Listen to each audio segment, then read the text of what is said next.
to the third evening of the Creative Communities Culture Conference, and by far, in my humble opinion, probably the best evening for us. This conference is presented by the Cultural Alliance in the heart of Georgian Bay with the support of Rogers TV. My name is Will Baird, and I'll be your moderator this evening. As mentioned, this conference is hosted by the Cultural Alliance in the heart of Georgian Bay, which represents the Beausoleil Island First Nation, the towns of Midland and Penetanguishene, and the townships of Tay and Tiny. We recognize that the region represented by the Cultural Alliance is located on land which is the traditional land treaty territory of the Chippewas of Lakes Huron and Simcoe, now known as the Chippewa Tri-Council, which comprises Beausoleil First Nation, Rama First Nation, and the Georgina Island First Nation. This territory is also within the Pre-Confederation Treaty 5, Treaty 16, and Treaty 18, and included within the Williams Treaties of 1923. We also recognize that the region is located on land which was once the territory of the Huron-Wendat, and that our communities are home to many citizens of the Métis Nation of Ontario and to a very large and diverse community of Indigenous peoples. Tonight, we're very grateful to the sponsors of this conference. The sponsors for this evening's session are Willow Graphics, HGR Graham Partners Limited, LLP, and Ontario's Best Butter Tart Festival.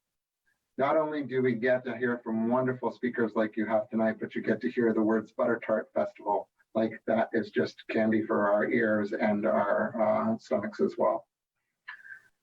We express our thanks to them for making this program possible, and we hope you'll have the opportunity to thank them as well.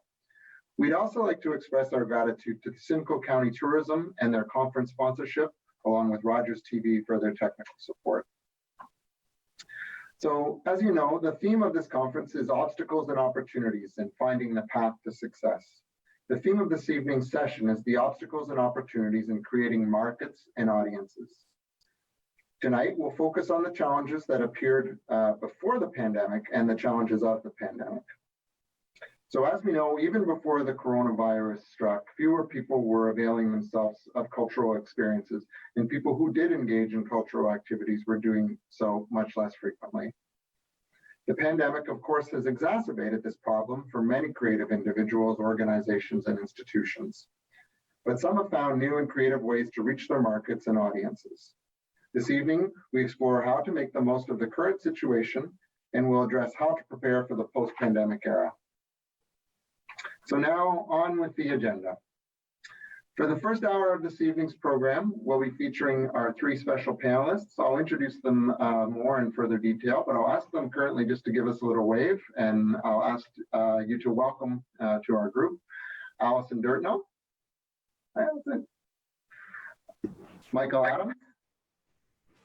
Hi, Michael. And Gavin Reynolds. Each of our three panelists will speak to you for about 5 minutes to introduce. I don't copy. I should. What? Then I'll moderate a discussion with them about the issues that arise from their presentations as we overcome the obstacles and discover the opportunities in creating markets and audiences. At 8:00 p.m., we'll conclude the discussion, and we're going to actually bring you into the conversation. We'll open up the dialogue to everyone here and welcome your questions and comments.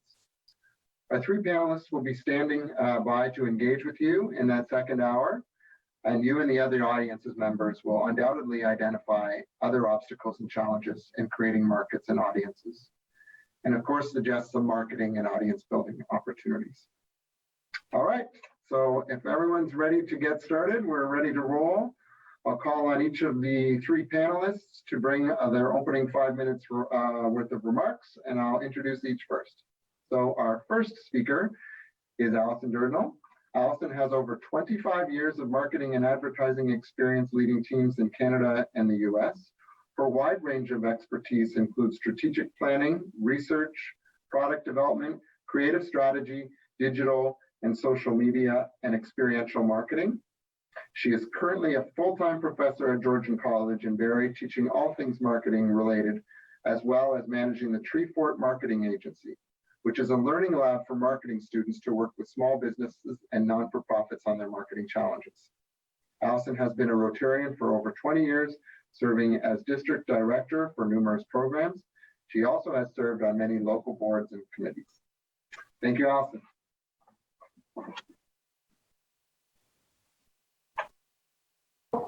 There, I did it already. I forgot to unmute myself. Thanks, Will. Welcome to all the participants. I'm looking forward to sharing some ideas with you tonight to help you navigate that path to creating markets and building audiences. And Hillary, I see your comment. Good for you to recognize Heather Collins' painting from afar. So what I want to get started with tonight is just to share with you some information around some foundational steps that you can take for your business, whether it's large business or small, so that you can create value for your customers and capture value in return. So this is the foundation of marketing. So let's think about that for a minute. How do we do that, particularly given the social restrictions we're currently facing, and even thinking long-term to after we get past the pandemic? Well, we start by building our marketing plan. It's the foundation of our business, and it gives us the direction for where we want to go in the future.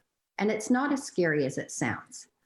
We're going to break it down into a couple of different steps that we can really think about focusing on. The first thing we want to do is we want to think about what's our overall objective. What is it that you want your business to achieve? Think about where your business is now and where you might want it to be a few years from now. And this can be in terms of bookings, sales, customers, or any other kind of measurement that's pertinent to your line of work or to your craft. So we want to have that concise idea of where we want to go with our business. Then we want to look at our target market.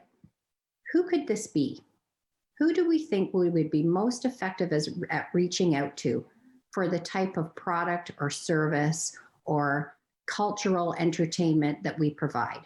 How would you define your ideal target market? These are the people that will help us achieve our objective. So how do we know who to target? So a couple of ways we can look at that. We can think about who are our existing customers. What did they look like? What can I learn from them? What do I know about them? Where they live, how they think, how they act, how old they are, anything at all that can help us get a really robust idea of who that target market is. And then I can look to see, how can I find other people similar to this? I know that these are really great customers. So what is it about them that has some similarities to other people in the marketplace? And then what can I do with those existing customers? How can I test my new ideas on them, perhaps? How can I recognize them and show appreciation for the business they're giving to me? What could I try differently to maybe incentivize my existing customers to help me expand my reach? So there's lots of opportunities, not only within our existing customers, but with new customers as well that we can leverage. And then the third part of our plan is to think about our competitive advantage. What makes you stand out from others that offer the same or a similar type of option? What is unique about your business? Something that nobody else is doing. We really want to have a good understanding of what that competitive advantage is that you have over your competitors. By being able to identify that, you can then build your marketing plan based on that. And you can speak to that within your messaging in your promotional plan. So identifying a competitive advantage is key, and it can help us to understand how we're creating value for our customers. It goes simply beyond offering a product or a service. What are your fans? What are your followers? What do your customers say about you? And how can you leverage that? So once we've got that figured out, we know who our target market is, we know what we want to achieve, and we figured out what's unique about our business and what's really going to be some compelling messaging that I can build around that. Then we want to move into our promotional plan. And this is where we get into some of the details around how can I reach that target market through the most effective media choices that I can make. And there's so many choices now that are open to us, and a lot of them are very cost effective. Gavin's going to talk to you a little bit further on about digital and social media. A huge opportunity right now to get your feet wet with this if you're not already doing it, and even if you are, to expand what you're doing in a really cost-effective manner.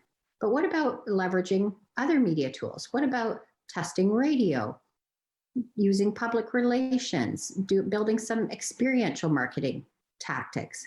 Lots and lots of opportunities to help you, depending on who you're trying to reach and what your budget is.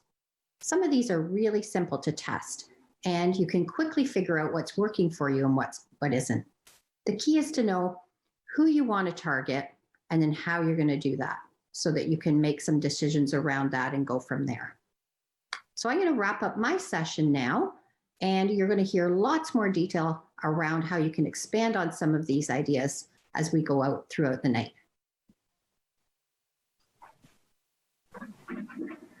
Thank you, Alison. That was great.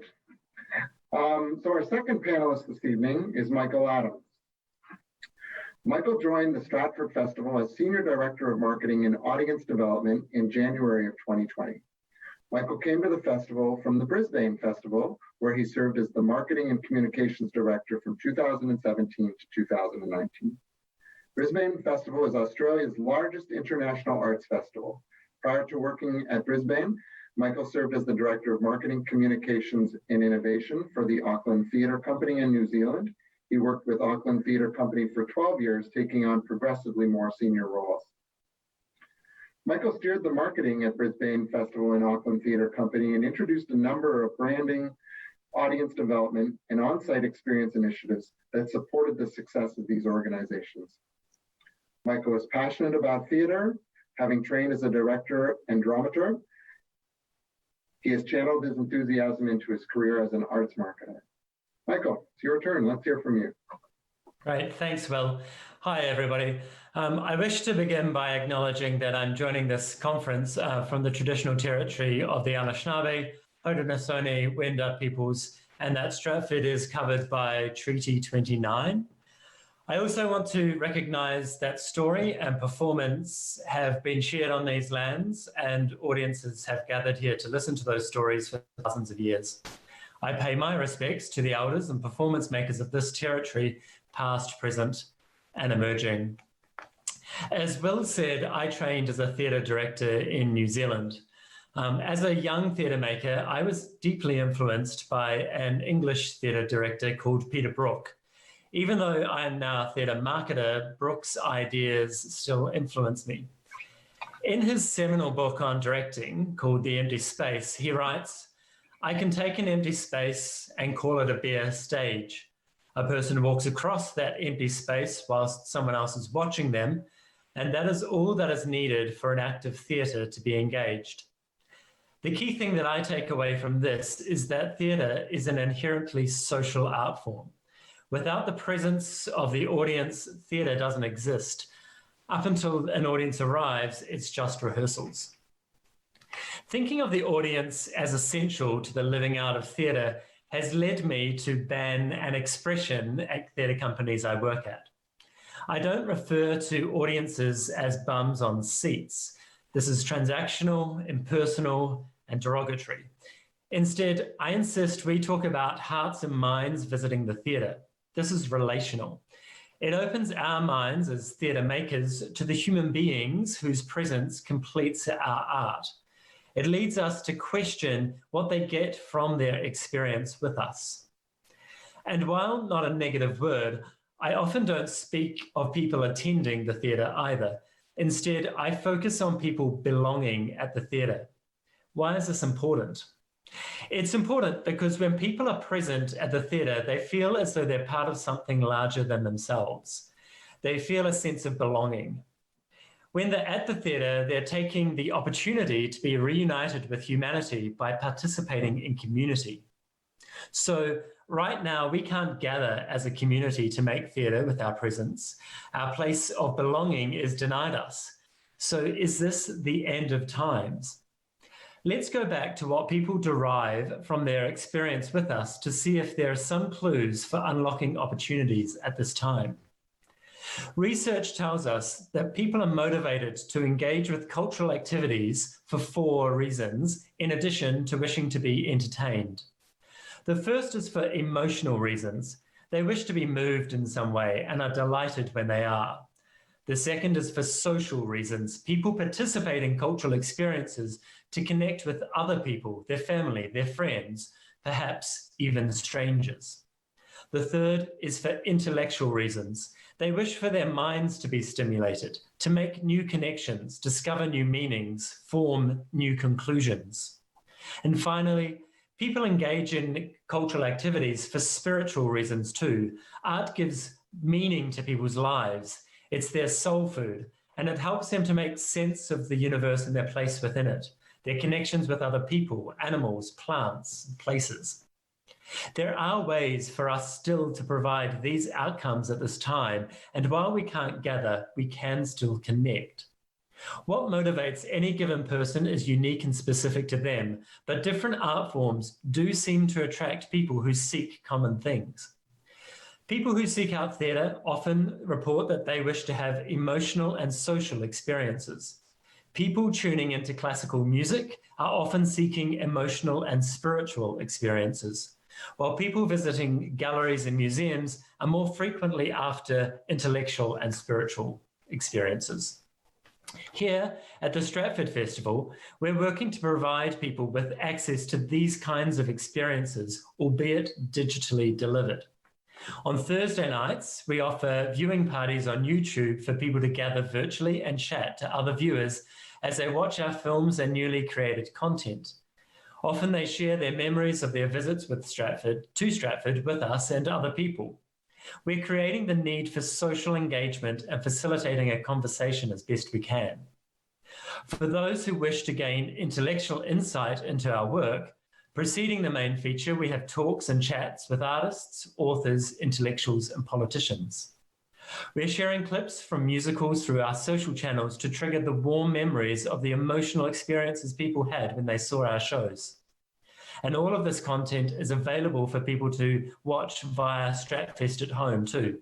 That's a new subscription service we've launched for people to access our content easily. The opportunity right now is to stay connected with people by providing them with the outcomes they seek from us. The barrier is distance. Through being creative and being digital, we can overcome this tyranny of distance to remain connected with our supporters and loyal audiences. Thank you.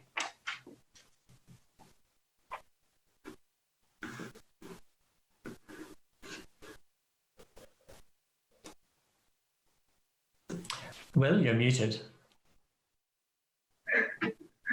All right. Thank you, Michael. Our third panelist this evening is Gavin Reynolds. Gavin has spent his career in marketing and advertising for some of Canada's largest telecommunications and technology companies. His career began at Shaw Media, where he was responsible for creating original and innovative 360 advertising campaigns, leveraging Shaw Media's diverse portfolio across broadcast, digital, and mobile. In 2015, he joined Facebook Canada, supporting the marketing and advertising needs of Canada's largest packaged goods advertisers, and his current role is Operations and Enablement Lead for Canada, where he serves as a strategic partner to the leadership team, helping meet the ever-changing needs of Facebook's global business group. All right, Gavin, it's your turn, you're up. Thank you so much, Will, and thank you everyone for joining us tonight. I'm very excited to be here with all of you and also with my fellow panelists. I want to start by saying how much I love the theme of this conference, obstacles and opportunities. I'm sure we can all agree the last 9 to 10 months have thrown many obstacles in our paths, obstacles that have impacted our families, challenged our businesses, and disrupted our everyday lives in ways we probably never imagined. But with obstacles comes opportunity, and that is something that I truly believe. Having worked as a marketer myself for the last 12 years, I can't even count the number of times where I thought, if I just had the time to dedicate to these specific things, it would really set me up for success. And that's really what I want to talk to all of you about. How you can really use this time to your advantage to prepare your businesses and your organizations to successfully reemerge from this time stronger than ever before. During this time of social distancing, we've witnessed a tremendous increase in online content consumption, which has accelerated the shift to a direct-to-consumer economy. What I mean by a direct-to-consumer economy is really a fundamental change in consumer behavior. So here are a couple of scenarios which probably resonate with the group here. How many of you have ended up purchasing a product through an ad you were shown on Google or Facebook or Instagram? How many of you have found yourselves purchasing more on Amazon than ever before? And how many of you ordered groceries online for the first time ever during the pandemic to avoid going into a store and exposing yourself to unnecessary risk? The reason why I say this is because in many cases, these behaviors are not temporary. The pandemic was simply the catalyst that accelerated changes we already saw coming. So it's important that you're prepared to engage with your audience where they are today. With that, there are really three things that I want to recommend each of you consider doing, regardless of the size or the complexity of your business or your level of sophistication when it comes to digital and social marketing. The first is education is key, and I really mean education for each of us here. Like I said, these changes are happening all around us, and it's important to use this time to brush up on your digital marketing skills to become a more effective marketer. Platforms like Facebook, Google, and many others offer various versions of no-cost e-learning materials specifically to support small businesses and organizations with their marketing efforts. Facebook has something called Blueprint, Google has something called Skillshops, and there is a version of this for almost every social or digital platform out there. In most cases, these are really easy to follow, short 2 to 3 minute individual video modules focused on a particular subject matter. Depending on what the needs of your organization are, there's likely a resource for you to take advantage of to make these platforms work more effectively for your business, all without having to leave your couch. The second is to complete an audit of your existing digital and social media properties. While I recognize that this may not sound like the most exciting work, I promise you it's essential. You wouldn't believe how many times in my career a major advertiser has come to me because they can't remember their login details or because their social media manager suddenly moved on and they were the gatekeeper of all this information. Consider developing a privacy-safe, password-protected master list of your business or organization's social and digital properties, including usernames, passwords, URLs, all of those things. Take this time to review who currently has access. Who's missing? Who still has access and no longer should? Have these individuals been assigned the appropriate level of access based on their role? All really good things to double check as part of your plans before we reemerge. Clean up your existing website. Refresh the content to highlight what your organization has been doing during lockdown, highlight any virtual offerings and how your customers and fans can continue to engage with you, and also how they can support you. Provide regular updates, especially regarding your reemerge plans to build excitement and keep your organization top of mind. Let your supporters know that you're not going anywhere and you're here for them. And finally, my favorite thing, which is test and learn. I have always been a huge fan of poking holes in my own work and challenging my assumptions. COVID has accelerated or in some cases fundamentally altered existing consumer behavior. So ask yourself, are you keeping up with these changes to most effectively engage with your audience? Use this time to understand what you're doing well, but really more importantly, where there's opportunity for you to improve and drive more value for your customers. Start small. It really doesn't have to be complicated. Platforms like Instagram and Facebook allow you to create organic, no-charge stories posts where you can include things like a question or polling feature. This allows you to directly engage with your audience and gain really valuable insights. As Allison mentioned, even paid efforts to support test and learn objectives don't have to be expensive. Reach can be incredibly cost effective, and you'd be surprised how much you can do with $25 or $50, depending on the size of your target audience. I'll make sure these resources that I've mentioned here are available afterwards, so you can go through them in more detail. But in the meantime, I'll pass it back to Will. So I'm going to direct the first question to Allison. Allison, in your overview, you talk a bit about the voice of the customer and value. Given that COVID-19 pandemic has changed many organizations' customers so dramatically in the marketplace, how would you invest your efforts into your customers? Would you focus on the new growth, or would you try and service your past customer base? Okay, well, both of those are so very important. And you've probably heard the stat that it is much more expensive to acquire a new customer than it is to retain an existing customer. So let's start with that. Let's think about those existing customers that you have first. What are some opportunities you might have with those? Could you increase your share of wallet with that base? Maybe they only shop with you once a year. Maybe they think of you as the provider of a very specific thing or product, when in reality, there's much more that you could offer to that customer base, and potentially they're just not aware of that. Maybe they don't realize the different options they have for getting in touch with you and all the different things they can provide. So is there an opportunity with those existing customers, and you can increase your share of wallet with them? Also, can you retain more of them?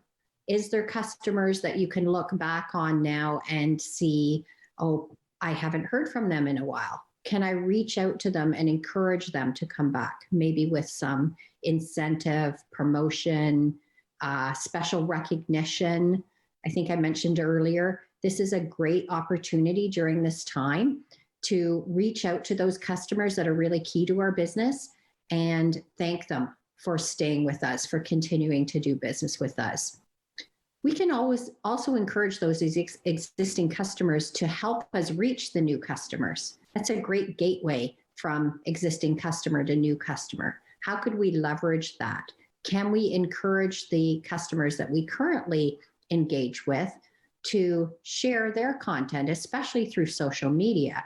Can we encourage them to share the content we're posting through their customer or followers or friends or family, so that we're expanding our reach that way?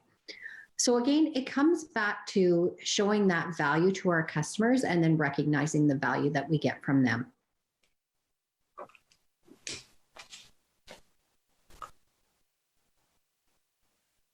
Anyone else want to weigh in on that? Yeah, I would.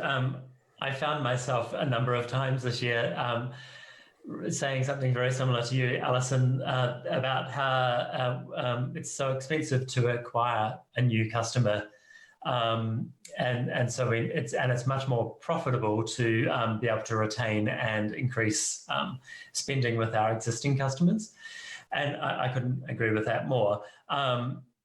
But interestingly, so I can kind of talk from the point of view of the Stratford Festival this year. When we went on hold and ended up cancelling our season, at that point we had about 200,000 tickets sold. So we were expecting a really large number of people to come. And obviously, and that was like about $20 million worth of ticket sales. So we were one of the companies that were in that world of, do we refund that money? How do we handle this? So we had, just by nature of the fact that we had sold a lot of tickets, we had a lot of reasons to be communicating with people, to tell them what our plans were, to provide them with options, and to provide them with great service.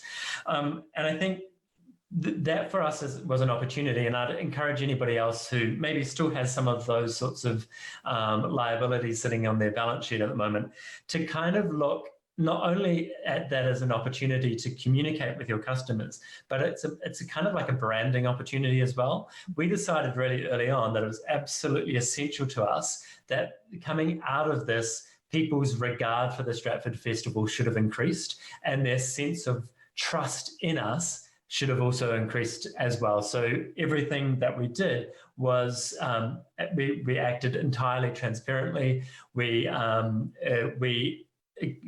communicated what our plans were, and we acted upon that. And if people needed money to be refunded, we refunded it. If they wished it to be donated, they did.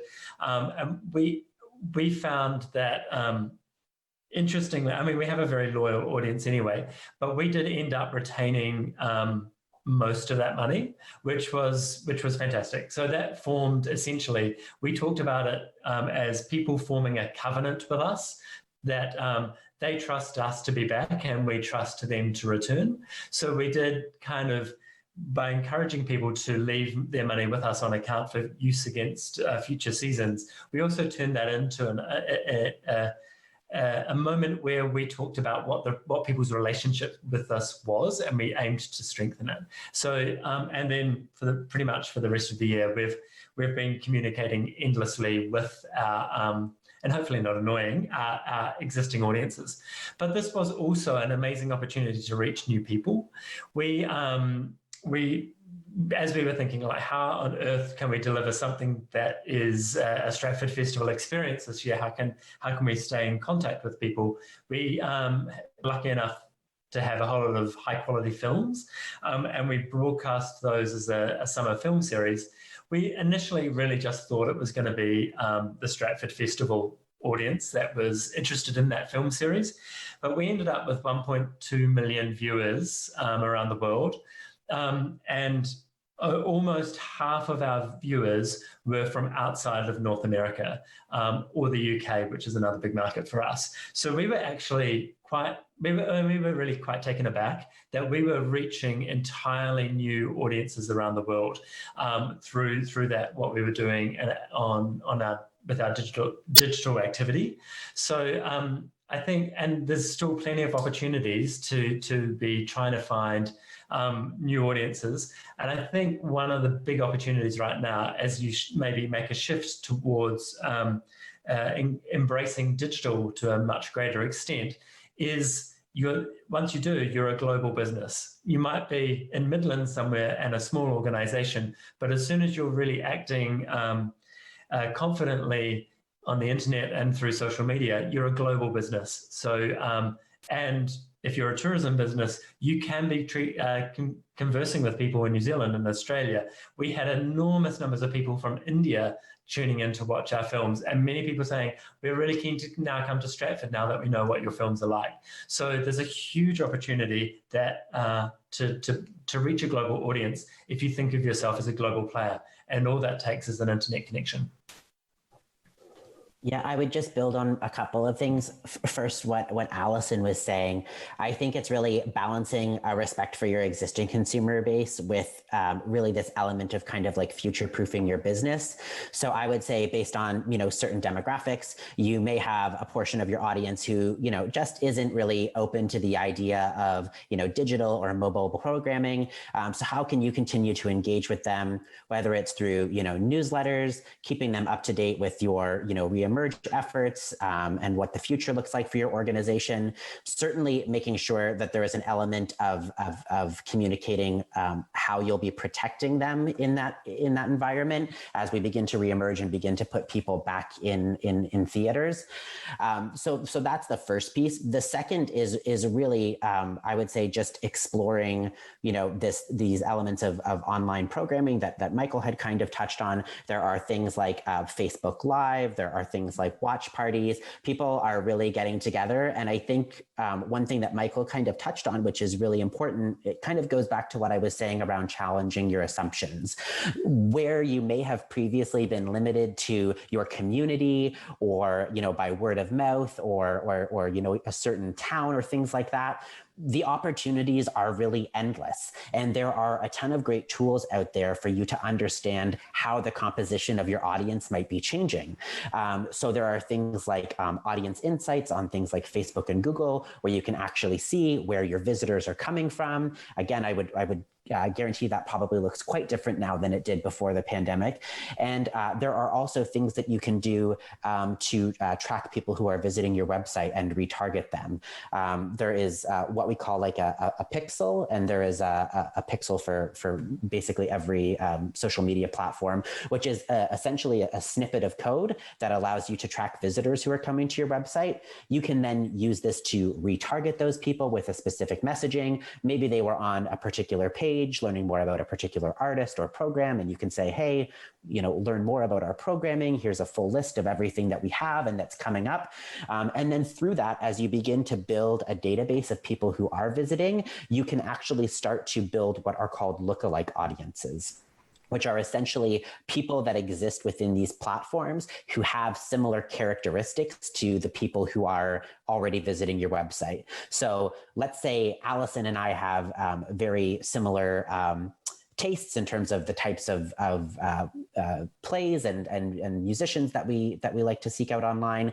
If I visited, the system might say, hey, you know what? Somebody like Gavin, who is, say, this person Allison, is also somebody who might be interested in this. So it allows you to not only re-engage with those existing people, but also expand to similar people. So the opportunities are really endless. And I would say, just to Michael's point, really think global. Mm-hmm. I think that's a really key thing that I think is a missed opportunity that I see with a lot of businesses, that they're missing that opportunity to expand beyond their comfort level or beyond the localized region that they're used to dealing with, just because it is not something they're familiar with.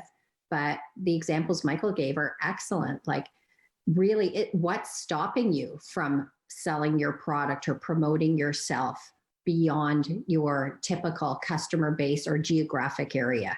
What's the missed opportunity there? And the other thing that Gavin reminded me of, missed opportunities too in the way that you're doing your social and digital. So Gavin mentioned doing that audit of what your properties are and what they look like and how up to date they are, but also look at them through the lens of, if I was a customer or potential customer coming to those digital or social platforms to look to buy something from you, would I have an easy way to do that? Have I created posts that make it really simple to, shop now, donate now, get more information, the link to the website or whatever the buying platform is? Or am I making it a challenge as a new customer to figure out, well, I love that, piece of work that you've designed, but where's the information on how I could purchase it? How can I find the pricing? Would you ship it to me? So can we try and do an audit at that perspective and make sure we're not missing those opportunities that have presented themselves because of the pandemic that we're in? I think that's a really key thing.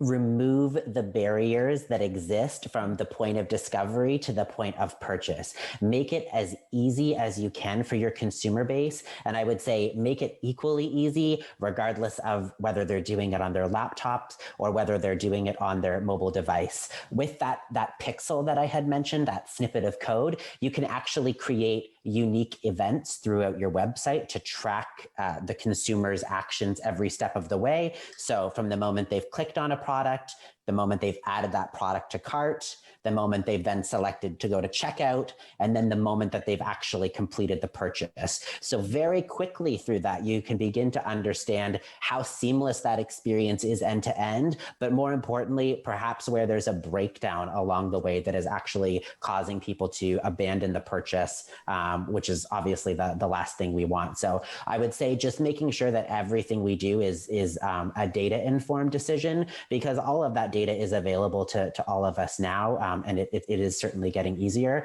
So that is something that I would recommend. And the thing that I would definitely reiterate is, if you are looking at any of your advertising or you're trying to explore the path to purchase, please don't do it on your laptop or look at your ads on a big TV screen. That's not the way people are going to be engaging with your businesses. Please do it on your mobile device and make sure that everything is coming across in a mobile-friendly environment. Is the brand clear? To Allison's point, is the Shop Now button there? Is the Learn More button now there? Try to lead with video as much as possible, because we know that's what people are engaging with. And that sounds a lot harder than it is. There are really simple toolkits that exist in a lot of these free ads interfaces to allow you to bring motion to static imagery, add things like simple text overlay. That's just really to make sure that your brand stands out in the context of things like news feeds and that, where we know, the competition is greater than ever before. So just these little tweaks you can do to make sure that people are recognizing you. And that's a really good point about video. And I want to reiterate that your video, Google loves video. So first, use video as much as possible. Instead of writing a paragraph, do a 10-second video to explain what you're trying to say. The video, it needs to be authentic. It doesn't need to be slick and polished and corporate-y looking. It needs to be authentic. The more authentic, the better. So if you've got bloopers in there, or it's not, doesn't look totally professional, that's even better. People want to hear the real story. They want to know about the real you. And doing that through video can be very effective. And one more thing, if there's still time, Gavin reminded me of another point I wanted to make about consumer attention spans. So you may have heard this already, but 5 years ago, the average attention span of a consumer was 20 seconds, and now it's 8. So you need to capture that attention immediately. So what can you be doing? It's not, that path to purchase has to be really quick, really simple. Capture the attention, do video, do short posts, do them frequently versus agonizing over word to word of what you want to say and making sure everything's perfect. Just put it out there and see what happens.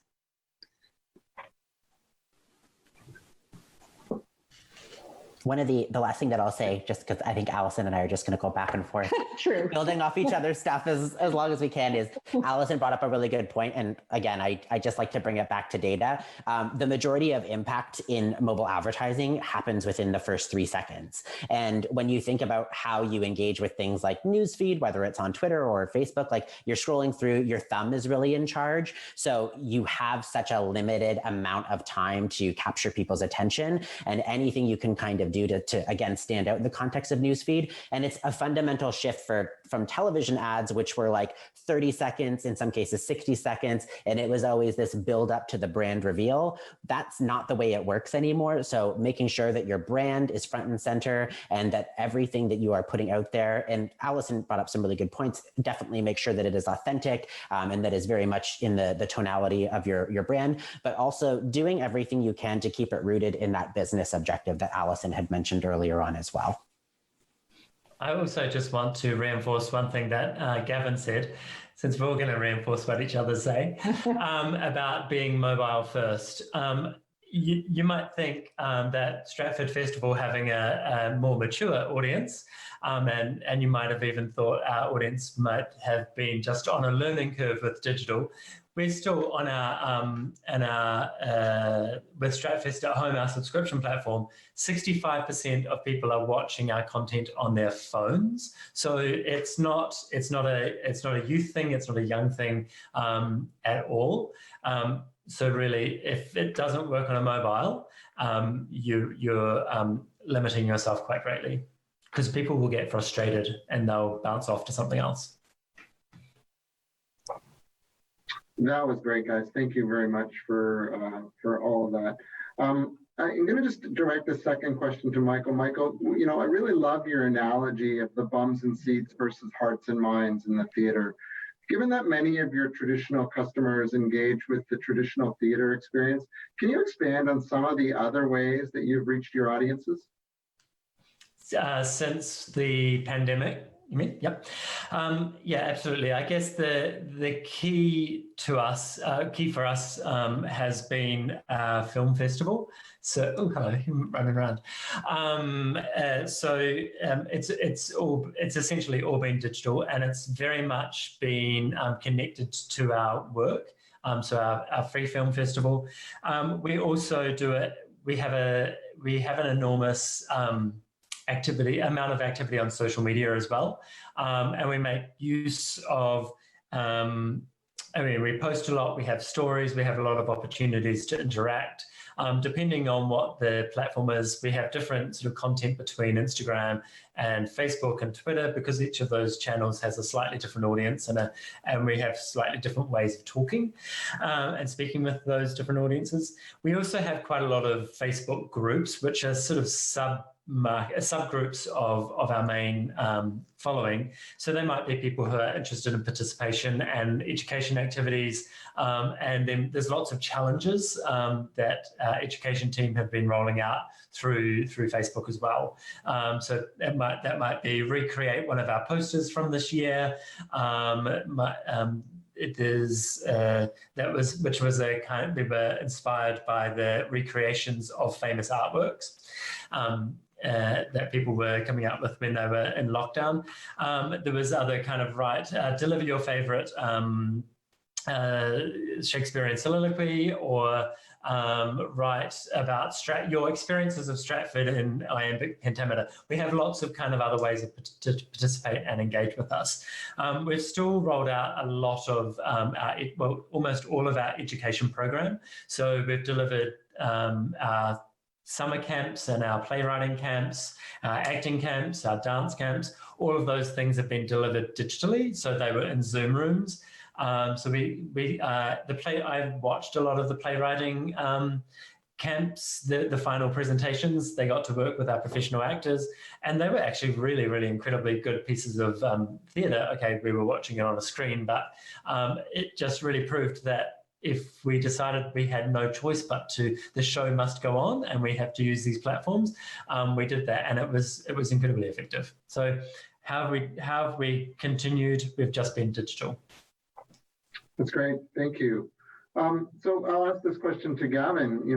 Gavin, digital advances to programming have been really amplified as a result of COVID, obviously. Can you give us any tips on how you can turn, traditional digital programming into revenues for different organizations? Yeah, I mean, I think it's kind of building on what we had talked about. Really, we've been freed from a lot of the traditional constraints. And we kind of have this new opportunity to create these kind of global communities, right?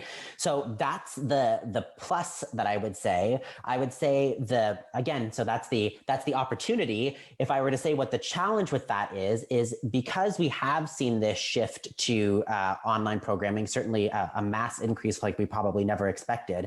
What I would say is that the competition for people's attention has never been greater. And I think that's really something that we all have to recognize. And again, I think both Allison and Michael talked about how the authenticity of your brand is so crucial with that, to make sure that you are setting yourselves apart from the competition, that you are kind of cutting through the noise, and that you're finding a really great way to stand out and to offer value for your audiences. That's kind of the toughest part, right? And there are kind of a million ways to go about it. And I would kind of probably go back to what I was saying around, challenge your assumptions and really test and learn and use this time to figure out what the kind of right secret sauce is for your business. But once you have those people, I would say they already have shown an interest in your organization. And at that point, don't be afraid to market to them. And what I would say is that can look very different. You can kind of think about the idea of leading your consumers down the path to purchase. So awareness really is the first key there. Then you might want to talk a little bit more about, the value of your brand and what makes you different. And then that's when you might want to hit them with more of what we would call like a call to action, or some kind of incentivization that actually makes them want to purchase.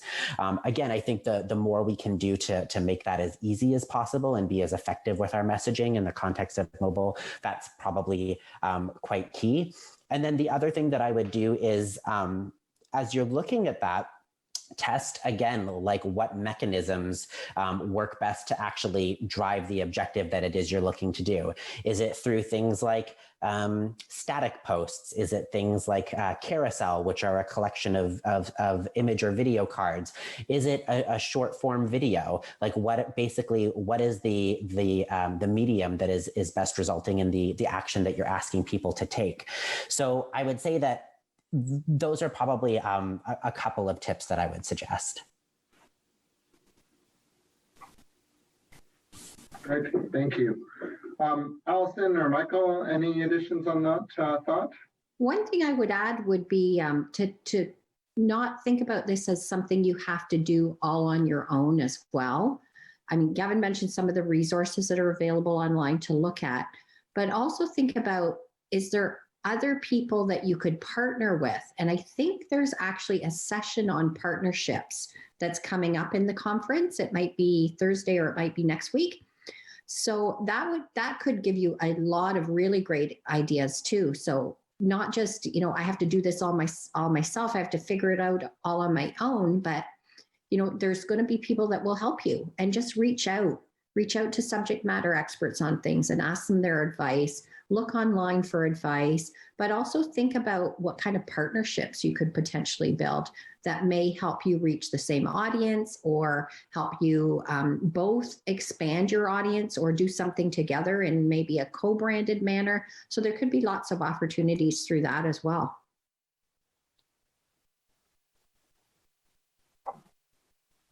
That's great, thank you. So I guess I'll just kind of, we've got about 5-7 minutes left here. I'm just going to ask you before we get into the Q&A from the participants, if, you know, most forecasts for full industry recovery in the cultural tourism sector are showing that we're looking at recovery between 2023 to 2025. So that's a long time away. Can each of you give us your top 3 tips? I'll say the top 3 tips for survival as we make our way through this. Let's start with you, Allison. Sure. I think the first one I would say is to do some self-reflection so that you can develop your plan. So put something in writing. This doesn't have to be, you know, a 50-page document. This can just be, you know, 2 pages of your thoughts on that simple marketing plan of what do you want to achieve? Who do you want to target? What's your value proposition? What's your competitive advantage? And then what potential tools might I want to test over the next couple of years to see how I can, you know, get my message out there maybe more effectively and reach some of those objectives. So the first one would be to develop that plan. The second one, what I would focus on is make sure we're not missing opportunities. So really doing that, you know, audit of all the different ways that we go to market already and what's working, what's not, and am I looking at it through the lens of a potential customer? Am I my own worst enemy kind of thing because I'm not promoting it enough? I think Michael mentioned about sending emails out and not inundating people with emails, but you know, we might feel like we're sending too much messages for our brand, but from the consumer's perspective, it might be that they're not hearing from you enough. So don't be afraid to get those messages out there. And then the third thing I would say is just think big, you know, think globally, think beyond your existing maybe geographic area or traditional people that you think are your customers, just to think bigger and more creatively.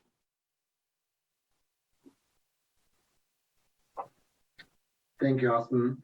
Great advice. Michael? Yeah, I think I'm going to reinforce a couple of things that Alison just talked about. My number one tip is take this moment to plan. So really, what do you want to look like in 3 to 5 years' time? And you've got potentially a moment now when you're rebuilding from scratch. So this is a moment to rebuild your foundations. That's certainly what we're kind of doing here. And we have just finished another sort of 5-year plan. And we've taken this moment to revision what it is that we look like. And so that kind of leads into my second point. If you ever needed a moment to think about changing and bringing in new changes, take this moment to do that because you're probably going to be rebuilding.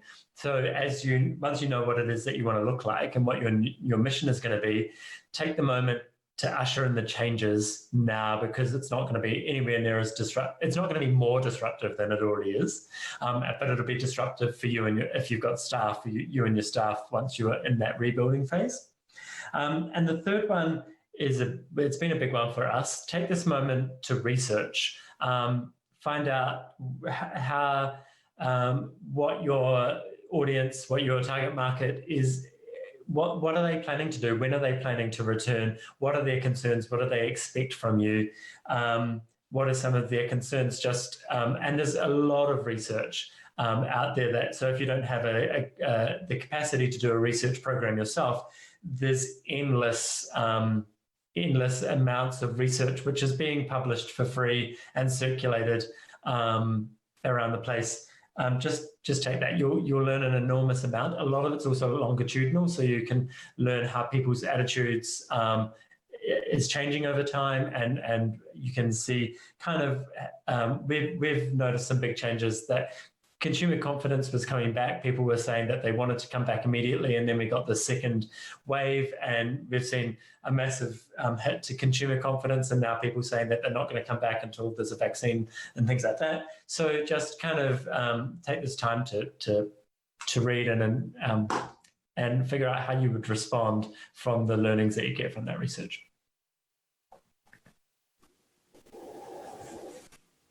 I would say, just echoing both Allison and Michael, build the infrastructure now, because while this slowdown is tough, we'll hopefully never have this opportunity again. So really use this time to what I would say really future-proof your business. Also, just create a dialogue and engage with your existing audience to stay top of mind. Bring them along for the ride. Let them know what you're working on. I would say be open about the challenges that you're experiencing, because I think that they will have a lot of empathy for that. We're all kind of going through some version of this together. And I think that anything you can do to humanize your business can actually be a really great thing. The other thing I know Michael had kind of touched on, research, getting research off the ground can sometimes be difficult, and in some cases it can be complex, but really your existing audience might be the best resource that you already have access to. So you can consider some kind of survey to your existing audience. What I would say is obviously make sure that they are open to that. Don't ask for any more information than you need. Really make it easily, but also ensure that if that is something you want to explore, really make it mutually beneficial. So they're really doing you a favor. So what is it that you're going to offer them as a thank you? It could be something as simple as, when we, reopen, you'll have front of the line access, for our first few events, or we'll offer you, X percentage off your next visit. Something like that is a really great carrot to dangle for people for, 2 to 3 minutes of their time, and really asking them to simply, answer 4 or 5 questions. And the final thing that I would say is really focus on data and signals as much as possible to inform your decision making. So some of those resources that I had mentioned around things like audience insights and those pixel resources that are available to you, just making sure that your decision making is rooted in something that is concrete, and really just use that to challenge your assumptions and think differently. That's great advice, everyone. Thank you very much to each of you. So just before we move to the discussion with the participants, I'd like to just take this time again to acknowledge our gratitude for the sponsors that made tonight's show possible. They were Willow Graphics, HDR Graham Partners LLP, and you'll remember our very famous Ontario's Butter Tart Festival, of course. We also would like to express the gratitude to Simcoe County Tourism for the conference sponsorship, Rogers TV, and their tech support. Call the Rogers TV viewer response line, email us, or connect with us on social media.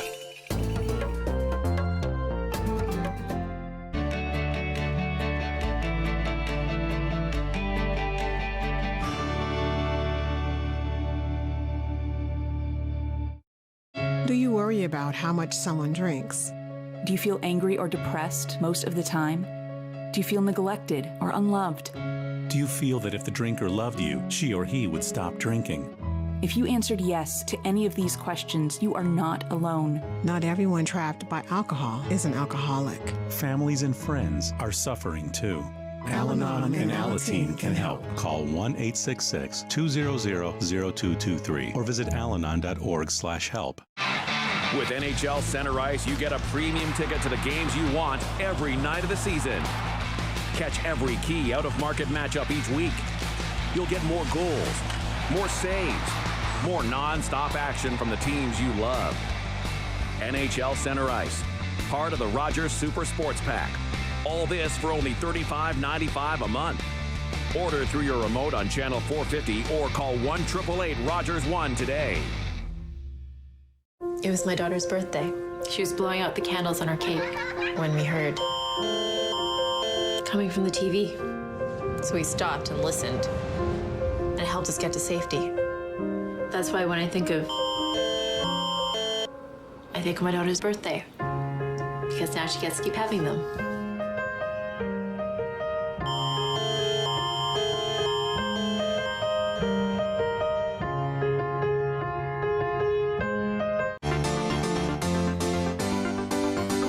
I'm Captain Kidd. Captain.